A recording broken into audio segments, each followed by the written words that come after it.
তাই শুরু করতে যাচ্ছি একটি আনন্দ অনুষ্ঠান।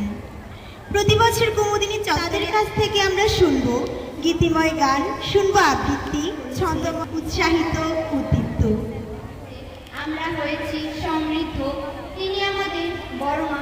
পরিচালক শ্রীমতী সাহা আমাদের বৌদিমণি। আনন্দ অনুষ্ঠান।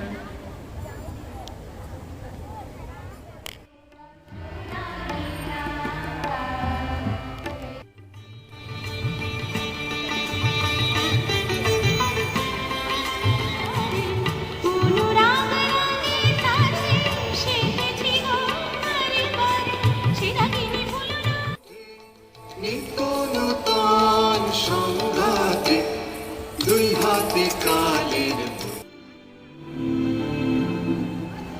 আনন্দলোকে মঙ্গলালো মনের সুখে